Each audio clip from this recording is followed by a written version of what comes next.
الحمد لله نحمده ونستعينه ونستغفره ونعوذ بالله من شرور أنفسنا ومن سيئات أعمالنا من يهد الله فلا مضل له ومن يضلله فلا هادي له وأشهد أن لا إله إلا الله وحده لا شريك له وأشهد أن محمدا عبده ورسوله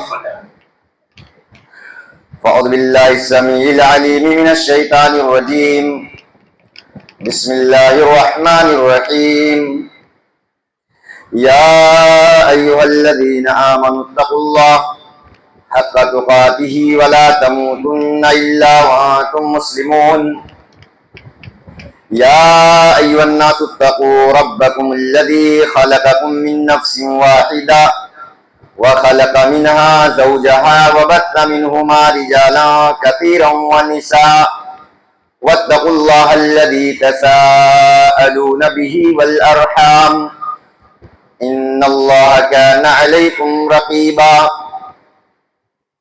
يا أيها الذين آمنوا اتقوا الله وقولوا قولا سديدا يصلح لكم أعمالكم ويغفر لكم ذنوبكم ومن يطع الله ورسوله فقد فاز فوزا عظيما وقال تعالى في موضع آخر وما عاجلك عن قومك يا موسى قال هم أولاي على أثري وعجلت إليك ربك لترضى أما بعد فإن خير الحديث كتاب الله وخير الهدي هدي محمد صلى الله عليه وسلم وشر الأمور محدثاتها كل محدثة بدعة وكل بدعة ضلالة وكل ضلالة في النار. عن أبي هريرة رضي الله عنه قال قال رسول الله صلى الله عليه وسلم إن الله لا ينظر إلى صوركم ولا إلى أجسامكم ولكن ينظر إلى قلوبكم وأعمالكم رواه مسلم. رب زدنی علما. تمام قسم کی تعریف و توصیف، حمد و ثنا، بڑائی اور بزرگی، کبریائی اس اللہ عز و جل کے لیے ہے جس نے ہم تمام انسانوں کو اس دنیا کے اندر پیدا کیا اور اسلام کی دولت کو عطا کیا. بے شمار درود و سلام نازل ہو انبیاء کرام پر، خصوصاً اللہ کے آخری نبی جناب محمد الرسول اللہ صلی اللہ علیہ وسلم پر. حاضرین جمعہ، میرے اسلامی بھائیوں، نوجوانوں، بزرگوں، ساتھیوں اور بچوں اور خواتین اسلام، آج کے اس خطبے میں جس موضوع کے تحت کچھ باتیں آپ حضرات کے سامنے رکھنا چاہتا ہوں وہ ہے اخلاص اور مخلصین کی پہچان. ابھی میں نے آپ کے سامنے سورہ طٰہٰ کی آیت نمبر 83 اور 84 تلاوت کی ہے، جس آیت کا پس منظر کچھ اس طریقے سے ہے. اللہ تبارک و تعالی نے موسیٰ علیہ السلام کو کوہ طور پر بلایا، یعنی طور پہاڑ کے دامن میں بلایا. موسیٰ علیہ السلام کوہ طور پر گئے. اللہ رب العالمین نے ان سے کلام کیا. اللہ رب العالمین نے موسیٰ علیہ السلام سے کہا کہ اے موسیٰ علیہ السلام، آپ واپس جائیے، بنی اسرائیل کے پاس جائیے. بنی اسرائیل کے اندر جو آپ کے مقربین ہیں، جو چنندہ لوگ ہیں، آپ اس میں سے جائیے، کچھ لوگوں کو لے کر کے آئیے اور خود بھی آئیے. موسیٰ علیہ السلام واپس آئے اور 70 آدمیوں کا انتخاب کیا. 70 آدمیوں کو لے کر موسیٰ علیہ السلام طور پہاڑ کی طرف روانہ ہوئے۔ موسیٰ علیہ السلام اور وہ 70 آدمی چل رہے ہیں۔ موسیٰ علیہ السلام تیزی کے ساتھ چل رہے ہیں، اتنی تیزی سے چل رہے ہیں کہ ان کے ساتھی جو ہے وہ پیچھے رہ جا رہے ہیں اور وہ پہلے طور پہاڑ پر پہنچ جاتے ہیں۔ تو اللہ تبارک و تعالیٰ موسیٰ علیہ السلام سے سوال کرتا ہے، وَمَا جَلَّكَ عَنْ قَوْمِكَ يَا موسیٰ، اے موسیٰ کیا وجہ ہے، کس وجہ سے تم اپنی قوم کے لوگوں کو پیچھے چھوڑ کر تم بہت جلد یہاں پر پہنچ گئے، کس وجہ سے تم یہاں پر پہنچنے میں جلد بازی کی؟ تو موسیٰ علیہ السلام اس کا جواب دیتے ہیں، کہتے ہیں کہ قَالَ هُمْ أُولَٰئِ عَلَىٰ أَثَرِي، کہ اللہ میری قوم کے لوگ جو 70 لوگ ہیں وہ میرے پیچھے آ رہے ہیں۔ وَأَجِلْتُ إِلَيْكَ رَبِّي لِتَرْضَىٰ، اللہ میں نے جلد بازی جو کی ہے صرف اور صرف اس وجہ سے نہیں کی ہے تاکہ مجھے تیری رضا حاصل ہو جائے، تاکہ تیری خوشنودی حاصل ہو جائے، تو مجھ سے راضی ہو جا، بس میں نے اسی لیے جلد بازی کی ہے اور کوئی وجہ نہیں۔ وہ لوگ باقی تو میرے پیچھے آ ہی رہے ہیں۔ اس میں اگر آپ غور کریں تو آپ کے لیے 2 اہم نقطے ہیں اس میں۔ سب سے پہلی چیز کہ ہر انسان کی یہ کوشش ہونی چاہیے کہ وہ نیکی اور خیر بھلائی کے کاموں میں آگے آگے رہے، صفحے اول میں رہے، سیکنڈ اور تھرڈ نمبر پر رہنے کی کوشش نہ کرے، بلکہ وہ فرسٹ آنے کی کوشش کرے، نیکی اور بھلائی کے کاموں میں آگے رہے۔ یہ پہلا نقطہ ہے۔ دوسرا نقطہ، موسیٰ علیہ السلام نے کیا کہا کہ باقی لوگ جو ہے میرے پیچھے آ رہے ہیں، میں نے جلد بازی کیوں کی؟ تاکہ اللہ کی رضا حاصل ہو جائے۔ اسے سمجھ میں آتا ہے کہ ہم جب بھی کوئی کام کریں تو اللہ کی رضا کے لیے، اس کی خوشنودی کے لیے کریں اور اس کا کوئی مقصد نہیں ہونا چاہیے۔ ہم کسی دوسرے کو خوش کرنے کے لیے، کسی کی رضا اور خوشنودی حاصل کرنے کے لیے کام نہ کریں، اللہ کی رضا اور اس کی خوشنودی کے لیے کام کریں۔ میرے بھائیوں، اس سے اخلاص کی اہمیت معلوم ہوتی ہے۔ اخلاص یہ اس کی مثال روح کی طرح ہے میرے بھائیوں، کہ جیسے بغیر روح کے ایک انسان کا جسم مردہ ہو جاتا ہے، اسی طریقے سے اگر ایک انسان کے عمل کے اندر اخلاص نہیں ہے، وہ عمل کسی کام کا نہیں ہے، وہ بیکار ہے میرے بھائی۔ تو اخلاص یہ اعمال کی روح ہے میرے بھائی۔ اخلاص یہ عمل کی قبولیت کا ذریعہ ہے، بشرط یہ کہ جو انسان عمل کر رہا ہے اس کا وہ عمل کتاب اللہ اور سنت رسول کے مطابق۔ اخلاص کی وجہ سے ایک انسان کو اللہ کی محبت حاصل ہوتی ہے، مقبولیت کا ذریعہ ہے۔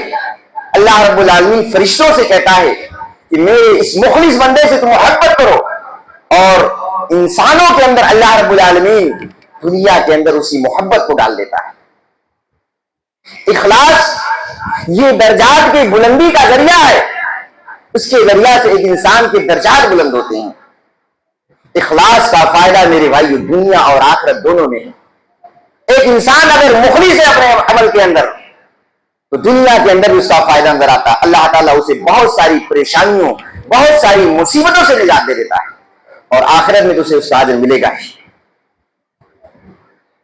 اخلاص یہ دعا کی قبولیت کا ذریعہ ہے۔ اگر ایک انسان مخلص ہے تو گویا کہ مستجاب الدعویٰ ہے میرے بھائی، اس کی دعا اللہ رب العالمین قبول کرتا ہے۔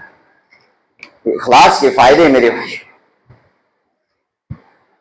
اخلاص میرے بھائیوں اتنی بڑی دولت ہے کہ ایک انسان اگر اخلاص کے ساتھ عمل کرتا ہے تو اللہ رب العالمین اس کے اس عمل کی قدر کرتا ہے۔ ہم اور آپ جب بھی کوئی عمل کریں تو میرے بھائیوں اخلاص کے ساتھ کریں۔ اللہ رب العالمین صرف ظاہر کو نہیں دیکھتا ہے، اللہ تعالیٰ باطن کو بھی دیکھتا ہے۔ صحیح مسلم کی روایت، حدیث کے راوی حضرت ابو ہریرہ رضی اللہ عنہ وہ بیان کرتے ہیں کہ اللہ کے رسول جناب محمد رسول اللہ صلی اللہ علیہ وسلم نے فَإِنَّ اللَّهَ لَا يَنْظُرُ إِلَىٰ صُوَرِكُمْ وَلَا إِلَىٰ أَجْسَامِكُمْ، کہ اللہ تمہاری شکل و صورت کو نہیں دیکھتا ہے کہ تم کتنے گورے ہو، کتنے موٹے ہو، کتنے تازے ہو، تمہاری شکل کیسی ہے، نہیں، تمہارے جسم کو اللہ نہیں دیکھتا ہے، ولیکن ینظر الی قلوبکم واعمالکم، اللہ تمہارے دل اور تمہارے عمل کو دیکھتا ہے۔ محدثین قلوبی الی قلوبکم واعمالکم کی شرح میں لکھتے ہیں کہ اس کا دوسرے کے ساتھ بہت گہرا ربط ہے۔ ایک انسان کا دل اگر پاک و صاف ہوگا تو اس کے اعمال جو ظاہر ہوں گے وہ اچھے ہوں گے، لیکن اگر اس کی دل کے اندر کھوٹ ہے، اس کا دل صحیح نہیں ہے، تو اس کا عمل بھی اچھا ظاہر نہیں ہوگا میرے بھائی۔ اخلاص ایک ایسی دولت ہے میرے بھائیوں کہ اگر مشرکین مکہ کے اندر بھی کچھ وقت کے لیے اخلاص پیدا ہو جائے تو اللہ تعالیٰ ان کے اس اخلاص کی بھی قدر کرتا ہے۔ اگر مشرکین کے اندر بھی تھوڑی دیر کے لیے اخلاص آ جائے تو اللہ تعالیٰ اس کو رد نہیں کرتا، اس کی قدر کرتا ہے۔ اللہ نے فرمایا فَإِذَا رَكِبُوا فِي الْفُلْكِ دَعُوا اللَّهَ مُخْلِصِينَ لَهُ الدِّينَ، کہ یہ مشرکین مکہ جب کشتی پر سوار ہوتے ہیں اور کشتی جب بیچ سمندر میں جا کر کے پھنس جاتی ہے، طوفان آ کر کے گھیر لیتا ہے، کشتی ہچکونے کھانے لگتی ہے، ڈوبنے کے قریب ہوتی ہے، تو اس موقع پر یہ مشرکین مکہ بھی لات، عزا، منات، حبل اپنے تمام معبودان باطلہ کو بھول جاتے ہیں اور صرف ایک اللہ کو پکارنے لگتے ہیں۔ اللہ رب العالمین ان کے اس اخلاص کی قدر کرتا ہے اور انہیں اس طوفان سے نجات دے دیتا ہے۔ مکہ فتح ہوتا ہے میرے بھائیوں۔ مکہ فتح ہونے کے بعد اللہ کے رسول جناب محمد رسول اللہ صلی اللہ علیہ وسلم کچھ لوگوں کے خلاف وارنٹ نکالتے ہیں، کہتے ہیں یہ جہاں کہیں بھی ملے یہ قتل کر دیا جائے، یہ چھوڑا نہ جائے۔ اس میں سے ایک اکرمہ بن ابی جہل بھی ہوتے ہیں۔ ان کو خبر لگتی ہے کہ اللہ کے رسول صلی اللہ علیہ وسلم نے یہ اعلان کیا ہے کہ اگر کچھ لوگ ایسے ہیں اگر وہ مکہ کے اندر مل جائیں تو انہیں قتل کر دیا جائے۔ اس میں ان کا بھی نام انہیں پتہ چل جاتا ہے، تو اس سے اب میں بچ نہیں سکتا۔ اکرمہ ڈر کر مکہ چھوڑ کر چلے جاتے ہیں، بھاگ جاتے ہیں وہاں سے، بھاگ کر جاتے ہیں ایک ساحل سمندر پہنچتے ہیں، کشتی رہتی، کشتی پر سوار ہو جاتے ہیں۔ جب کشتی بیچ سمندر میں پہنچتی ہے تو ہچکولی کھانے لگتی ہے، طوفان اس کو گھیر لیتا ہے، ڈوبنے کے قریب ہوتی ہے۔ ملاح جو ہوتا ہے، کشتی چلانے والا جو ہوتا ہے، وہ کہتا ہے اس موقع پر تم لوگ اپنی اخلاص کو پیش کرو، تم ایک اللہ کو پکارو، اس کے علاوہ تمہیں آج کوئی بچا نہیں سکتا۔ اکرمہ ساری بات چپ چاپ سنتے ہیں۔ پھر اللہ تعالیٰ ان کے اندر دیکھیے بات ڈالتا ہے کس طریقے سے۔ اکرمہ کہتے ہیں کہ وہ رب جو اس سمندر کے اندر نجات دے سکتا ہے، وہ رب خشکی میں بھی ہمیں نجات دے سکتا ہے۔ وہ عزم کرتے کہ اگر میں بچ کر نکل گیا تو میں ضرور اسلام کو قبول کر لوں گا۔ ادھر معاملہ یہ ہے، اور ان کی بیوی ام حکیم وہ اللہ کے رسول صلی اللہ علیہ وسلم کی خدمت میں پہنچ کر ریکویسٹ کرتی ہیں کہ اللہ کے رسول میرے شوہر کو معاف کر دیجیے۔ اللہ کے رسول صلی اللہ علیہ وسلم انہیں معاف کر دیتے۔ اکرمہ صحیح سلامت سمندر کو پار کر جاتے، پھر ان کی بیوی آتی انہیں سمجھاتی ہیں اور مسلمان ہو جاتے۔ دیکھیے اللہ نے ان کی اس اخلاص کی قدر کی، وقتی طور پر اخلاص آیا، اللہ نے ان کی قدر کی، انہیں سمندر سے نجات دے دیا۔ تو میرے بھائیوں، جب مشرکین کے اخلاص کی اللہ تعالیٰ قدر کر سکتا ہے تو ہم اور آپ تو مسلمان ہیں میرے بھائی۔ اللہ ہماری اور آپ کی قدر کیوں نہیں کرے گا؟ ہمارے اخلاص کی کیوں نہیں قدر کرے گا؟ میرے بھائیوں ضرور اللہ رب العالمین ہمارے اور آپ کے اخلاص کی قدر کرے گا۔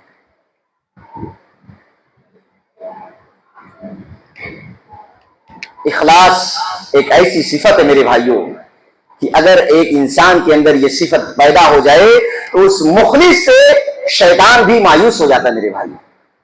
شیطان کا بھی داؤ پیچ اس پر نہیں چلتا ہے، جبکہ شیطان کے بارے میں کیا آتا ہے؟ شیطان دائیں بائیں آگے پیچھے ہر طرف سے اگر جو وہ اٹیک کرتا ہے, وہ کوشش کرتا ہے اسے صراط مستقیم سے ہٹا دے. نماز, روزہ, حج, زکات سب چیزوں سے روکنے کی کوشش کرتا ہے, لیکن مخلص بندہ جو ہوتا ہے, جس کے اندر اخلاص ہوتا ہے, جو خلوص و للہیت کے ساتھ کوئی عمل کرتا ہے, ایسے شخص پر شیطان کا داؤں پیچ نہیں چلتا. شیطان ایسے آدمی سے بھی مایوس ہو جاتا ہے. شیطان نے کیا کہا, فَبِعِزَّتِكَ لَأُغْوِيَنَّهُمْ أَجْمَعِينَ إِلَّا عِبَادَكَ مِنْهُمُ الْمُخْلَصِينَ.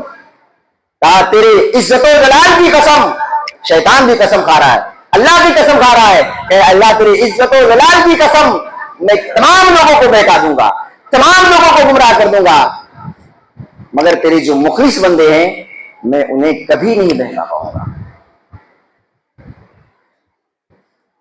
اس لیے میرے بھائیوں, ہمیں اور آپ کو اللہ سے دعا کرنی چاہیے کہ اللہ رب العالمین ہم سب کو اخلاص کی دولت سے مالا مال کر دے. اللہ نے فرمایا قل ان صلاتي ونسكي ومحياي ومماتي لله رب العالمین, کہ اے نبی آپ کہہ دیجئے میری نماز, میری قربانی, میرا جینا, میرا مرنا سب کچھ اللہ کے لیے. یہ اخلاص کی بہت اہم ترین دلیل ہے میرے بھائی, کہ ہمارا سارا عمل اللہ کے لیے ہونا چاہیے, کسی اور کے لیے نہیں ہونا چاہیے میرے بھائی. ایک انسان کو میرے بھائیوں, جس طریقے سے ایک انسان اپنے گناہوں کو چھپاتا ہے, اسی طریقے سے اسے اپنی نیکیوں کو بھی چھپانا چاہیے. ایک انسان گناہ کا کام کرتا ہے, برائی کا کام کرتا ہے, اس کی کوشش ہوتی ہے کہ کسی کو پتہ نہ چلے, چھپ کر کرتا ہے, کسی کو معلوم نہ ہو, ظاہر نہ ہو. تو اسی طریقے سے میرے بھائیوں, جب آپ نیکی کا کام کریں تو اس نیکی کو بھی چھپانے کی کوشش کریں, جھوڑا نہ پیٹیں, لوگوں میں چرچا کرتے ہوئے نہ پھرے, لوگوں کو بتاتے ہوئے نہ پھرے, اس کو چھپائیں. سلمہ بن دینار کہتے ہیں اکتم حسناتک کما تکتم سیئات, کہا کہ تم اپنی نیکیوں کو اسی طریقے سے چھپاؤ جس طریقے سے تم اپنی برائیوں کو چھپاتے.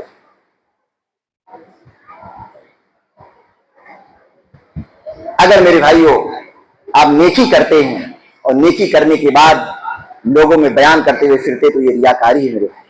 اور جب آپ کے عمل کے اندر ریاکاری آ گئی تو میرے بھائیوں اللہ کے یہاں وہ عمل قابل قبول نہیں, اللہ تعالیٰ اسے حباء منصورا بنا دے گا.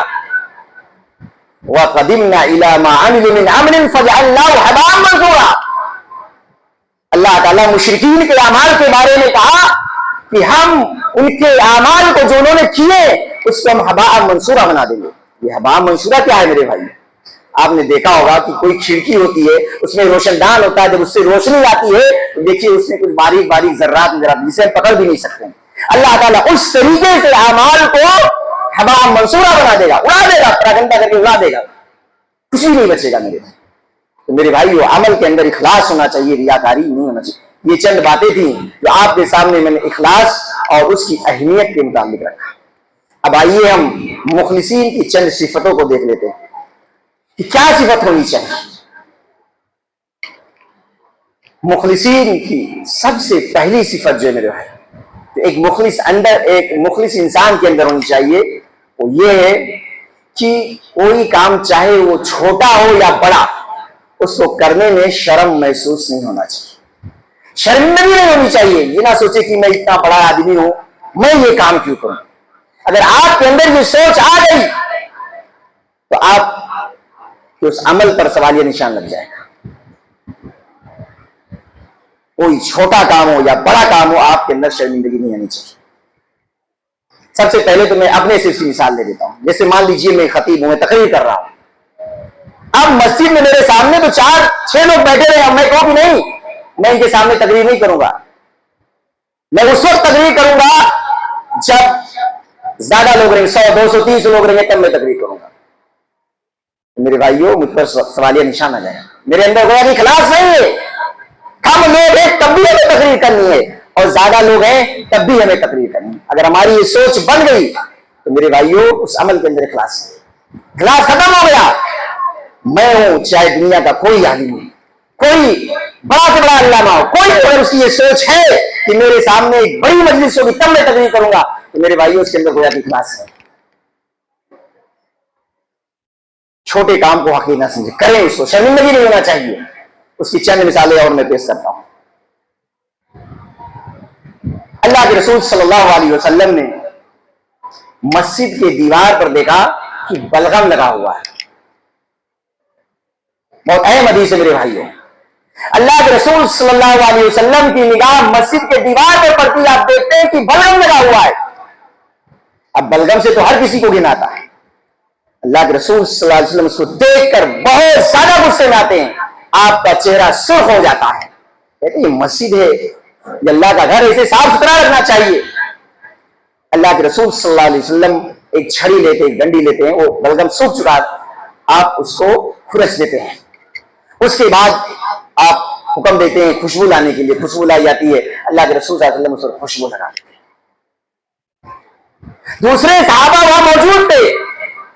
اللہ کے رسول صلی اللہ علیہ وسلم چاہتے تو صحابہ کو حکم دے سکتے تھے، اور آپ حکم دیتے تو صحابہ ٹوٹ کرتے. وہ صحابہ جو آپ کے پسینے کو اپنے جسم میں مسل لیتے ہیں، وضو کا پانی زمین پر نہیں گرنے پاتا ہے اور اسے اپنے ہاتھ میں لے لیتے ہیں، اگر اللہ کے رسول نے حکم دیتے تو ٹوٹ پڑتے اس پر. لیکن اللہ کے رسول صلی اللہ علیہ وسلم نے خود کیا اور کر کے یہ بتلایا کہ معمولی سے معمولی کام اگر ہو تو اسے کرنا چاہیے، شرمندگی نہیں محسوس کرنا چاہیے. اسی طریقے سے اللہ کے رسول صلی اللہ علیہ وسلم مسجد نبوی کی تعمیر کر رہے ہیں، مسجد نبوی کو بنا رہے ہیں. صحابہ کام کر رہے ہیں، مٹی، گارا، اینٹ سب اٹھا اٹھا کر دے رہے ہیں. اللہ کے رسول صلی اللہ علیہ وسلم بھی اینٹ اٹھا اٹھا کر دے رہے ہیں، مٹی کو ڈھو ڈھو کر لے جا رہے ہیں. آپ بھی ایک مزدور کی طرح مسجد نبوی کی تعمیر کر رہے ہیں. صحابہ کہتے ہیں اللہ کے رسول آپ رہنے دیجیے، ہم کافی اس کے لیے. اللہ کے رسول صلی اللہ علیہ وسلم کہتے ہیں نہیں، مجھے کرنے دیجیے. خندق کا موقع ہے. اسلام کے اندر ایک غزوہ ہوا تھا جس کو غزوہ خندق کے نام سے جانا جاتا ہے، جس میں کفار، مشرکین، یہودی سب مل کر کے مدینہ پر حملہ کرنے والے تھے. اللہ کے رسول صلی اللہ علیہ وسلم کو خبر لگتی ہے، آپ بہت پریشان ہو جاتے ہیں. سلمان فارسی رضی اللہ عنہ جو فارس کے رہنے والے تھے، اللہ کے رسول صلی اللہ علیہ وسلم صحابہ سے مشورہ طلب کرتے ہیں کہ کیا کیا جائے، کیسے ان کا مقابلہ کیا جائے. سلمان فارسی رضی اللہ عنہ مشورہ دیتے، کہتے اللہ کے رسول صلی اللہ علیہ وسلم ہمارے فارس کے اندر ایک طریقہ یہ بھی ہے کہ جب کسی سے لڑائی لڑنا ہوتا ہے وہ کھڈا کھود دیتے. تو میرا مشورہ ہے کہ مدینہ کے 3 طرف پہاڑ ہے اور ایک طرف خالی جگہ، دشمن اسی طرف سے آئے گا، ایک کام کریے خندق کھود دیتے، کھڈا کھود دیتے ہیں. اللہ کے رسول صلی اللہ علیہ وسلم سلمان فارسی کے مشورے کو قبول کرتے ہیں. ان کے مشورے سے خندق کھودی جاتی ہے. صحابہ بھی کھود رہے ہیں، بھوکے ہیں، پیاسے ہیں، بھوک اور پیاس کی حالت میں خندق کو کھود رہے ہیں. اللہ کے رسول صلی اللہ علیہ وسلم بھی خندق کو کھود رہے ہیں. صحابہ بھوک سے، پیاس سے پریشان ہو جاتے ہیں. اللہ کے رسول صلی اللہ علیہ وسلم کے پاس آتے ہیں اور اپنا پیٹ کھول کر دکھاتے، کہتے ہیں اللہ رسول ہمیں بھوک بہت زیادہ لگ چکی ہے، دیکھیے ہم نے اپنے پیٹ میں پتھر باندھ رکھے ہیں. اللہ کے رسول صلی اللہ علیہ وسلم اپنا بھی پیٹ کھول کر دکھاتے ہیں تو 2 پتھر بندھے رہتے ہیں. اللہ کے رسول صلی اللہ علیہ وسلم اس موقع پر کہتے ہیں اللہم لا عیش الا عیش الاخرہ، کہ اللہ یہ دنیا کی زندگی یہ کسی کام کی نہیں ہے، اصل زندگی جو ہے عیش عیشت ہے وہ آخرت کی ہے. اللہ کے رسول دعا کرتے ہیں اللہم اغفر للانصار والمہاجر، اے اللہ مہاجرین کی اور انصار کی مغفرت کر دو، انہیں جنت کی بشارت سنا دیتے ہیں. کہنے کا مقصد ہے میرے بھائیوں کہ کوئی بھی کام ہو چاہے چھوٹا ہو یا بڑا ہو، ہمیں حقیر نہیں سمجھنا. یہ چند مثالیں میں نے اللہ کے رسول صلی اللہ علیہ وسلم کی زندگی پیش کی. حضرت عمر فاروق رضی اللہ عنہ صحابہ کی طرف آتے ہیں. حضرت عمر فاروق رضی اللہ عنہ یہ کون؟ امیر المومنین. ایک مرتبہ وہ مشکیزے میں پانی بھر کر اپنے اوپر لاد کر لے کر جا رہے ہیں. ایک صحابی کی نگاہ پڑتی ہے، کہتے امیر المومنین مجھے دے دیجئے، میں اس کو لے کر کے چلوں گا. کہتے نہیں مجھے ہی لے کر کے چلنا ہے. دوبارہ کہتے ہیں نہیں مجھے لے کر کے چلنا ہے. اس کے بعد کہتے ہیں بتاتے ہیں، کہتے دیکھو میرے پاس جو ہے وفد آتے ہیں، لوگ میرے پاس آتے ہیں، میری تعظیم کرتے ہیں، میری عزت کرتے ہیں. کل میرے پاس ایک وفد آیا تھا، اس نے میری اتنی عزت کی, اتنا احترام کیا کہ میرے دل کے اندر تکبر پیدا ہونے لگا. ایسا لگ رہا تھا کہ میں تکبر, غرور, گھمنڈ میں مبتلا ہو جاؤں گا. میرا سینہ خوب چوڑا ہو رہا تھا کہ لوگ کیا میری عزت کر رہے ہیں. مجھے اس کا احساس ہوا, اس لیے آج میں یہ پانی اپنے کندھے پر لاد کر لے جا رہا ہوں, تاکہ میرے دل کے اندر جو تکبر, غرور, گھمنڈ پیدا ہوا ہے, میں اس کے ذریعے سے اس کو چور چور کر دوں, اس کو ٹکڑا ٹکڑا کر. یہ امیر المومنین عمر فاروق رضی اللہ عنہ. ایک دوسرا واقعہ, بہت مشہور واقعہ ہے. حضرت عمر فاروق رضی اللہ عنہ امیر المومنین ہوتے ہیں, رات میں گشت کرنے کے لیے نکلتے ہیں. انہیں اچانک ایک جگہ آگ جلتی ہوئی نظر آتی ہے, کچھ روشنی دکھائی دیتی ہے. ان کے ساتھ اسلم بھی ہوتے ہیں, یہ غلام اسلم بھی ہوتے ہیں. ساتھ میں لے کر کے اس آگ تک پہنچتے تو دیکھتے ہیں کہ وہاں پر کچھ بچے ہیں اور ایک عورت ہے. پوچھتے ہیں, کہتے ہیں کہ تم یہ آگ کیوں جلا کر رکھی ہو؟ تو کہتی ہے کہ ٹھنڈی ہے اس لیے میں نے اس آگ کو جلا کر رکھا ہے. وہ کہتی ہے کہ امیر المومنین اور میرا جو ہے کہ اللہ تعالیٰ میرے ان کے درمیان فیصلہ کرے گا. اب امیر المومنین سنتے ہی کانپ اٹھتے ہیں, کہتے ہیں کہ خاتون سے کہ تم ایسا کیوں کہہ رہی ہو؟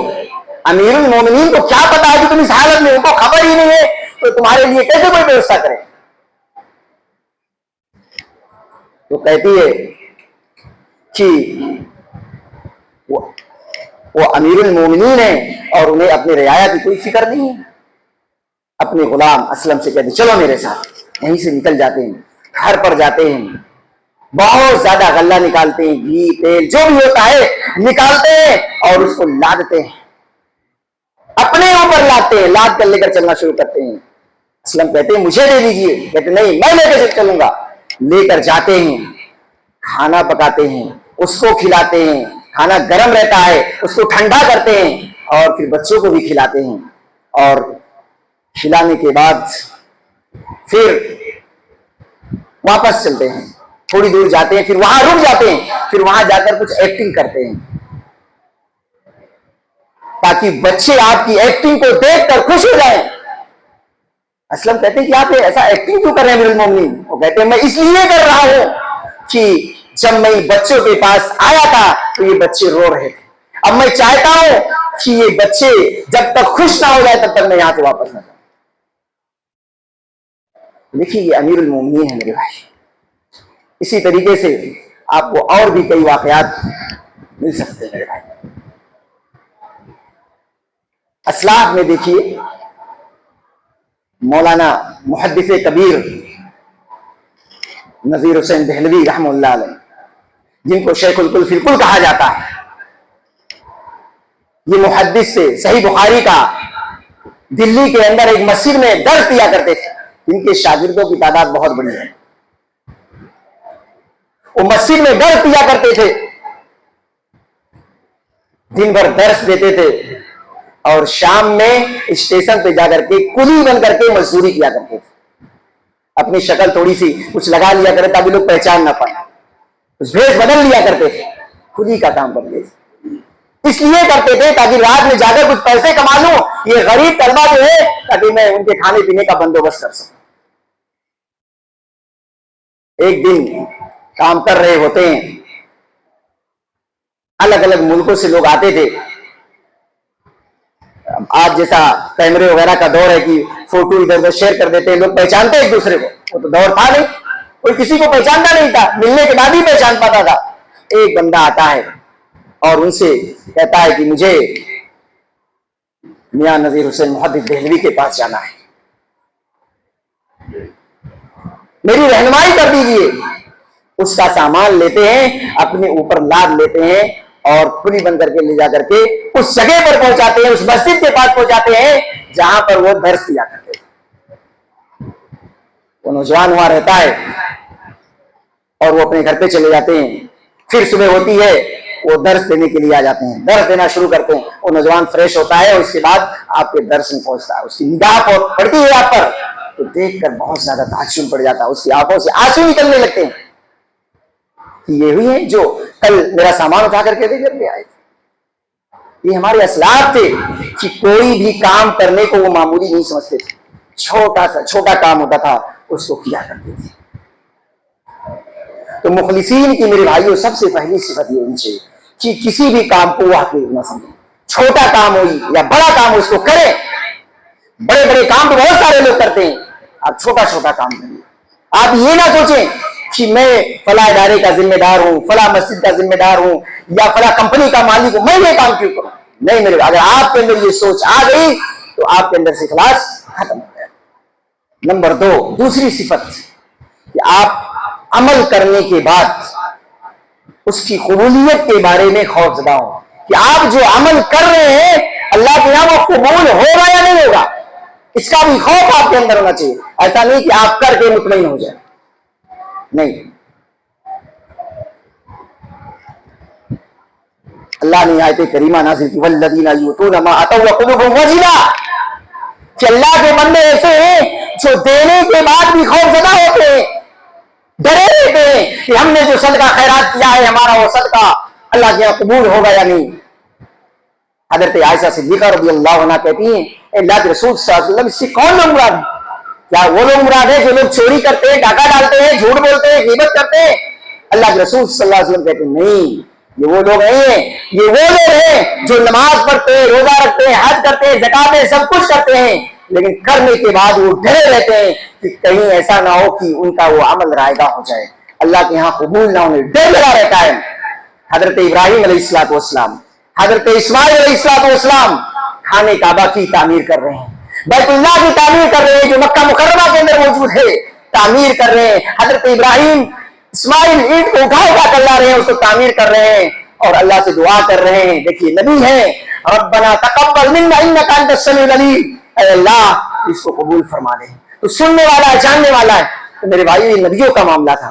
تو ہم جب بھی کوئی عمل کریں تو اس کی قبولیت کے لیے ہمارے اندر خوف ہونا چاہیے کہ کہیں ایسا نہ ہو ہمارا یہ عمل رائگاں ہو جائے، اللہ کے یہاں قابل قبول نہ ہو. یہ دوسری صفت ہے.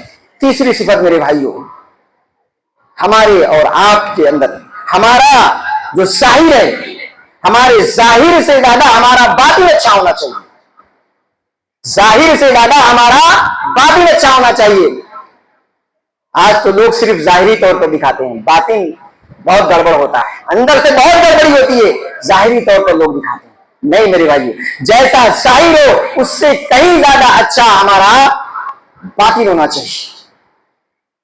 اس کی ایک مثال دیکھیے. ایک محدث ہے محمد بن منقدر، امام ذہبی نے سیر اعلام النبلاء کے اندر ان کا واقعہ ذکر کیا. کئی واقعات ذکر کیے، اس نے ایک واقعہ ذکر کیا کہ یہ مسجد نبوی کے اندر ایک مرتبہ بیٹھے ہوئے ہوتے، تہجد کا وقت ہوتا ہے، بیٹھے ہوئے ہوتے ہیں. اچانک ان کی نگاہ ایک ایسے آدمی پر پڑتی ہے جو دیوار سے ٹیک لگائے ہوئے بیٹھا رہتا ہے اور رونے کی آواز آ رہی ہے، رو رہا ہے، لیکن اندھیرا اتنا ہے، تاریکی اتنی ہے کہ برابر پہچان نہیں پا رہے ہیں کہ یہ شخص کون ہے. لیکن وہ دیکھتے ہیں یہاں پر کوئی بیٹھا ہے اور بیٹھ کر کے وہ رو رہا ہے اور دعا کر رہا ہے. کیا دعا کر رہا ہے کہ اللہ کافی دن ہو گئے بارش نہیں ہوئی ہے، حیوان تو حیوان، انسان بھی پریشان ہے، اے اللہ تو بارش کو نازل فرما دی. محمد بن منقدر کہتے ہیں کہ وہ دعا کر رہا ہے، اگر میں آسمان کی طرف دیکھ رہا ہوں کہ آسمان میں بدلی نظر آ رہی، کڑک اور گرج کی آوازیں آ رہی ہیں. کہتے ہیں کہ وہ دعا کرتے جا رہا ہے اور پھر بارش ہوتی ہے. پھر وہ آدمی اپنے گھر پر چلا جاتا ہے. پیچھے پیچھے جاتے ہیں، اس کو پتہ نہیں چل رہا ہے کہ میرے پیچھے کوئی آ رہا ہے. چلتے جا رہے، دیکھ رہے کہ یہ آدمی ہے کون، کہاں رہتا ہے. پیچھے پیچھے جاتے ہیں اور وہ آدمی اپنے گھر کے اندر جاتا ہے. اس کے بعد جا کر کے اس کو نشان لگا دیتے ہیں تاکہ میں پہچان سکوں یہ آدمی کس گھر کے اندر گھسا. صبح ہوتی ہے، اس آدمی کے پاس جاتے ہیں اور پوچھتے ہیں کہ بھائی دیکھو میں تمہارا راز جان چکا ہوں، تمہارا راز جو ہے مجھے معلوم ہو گیا ہے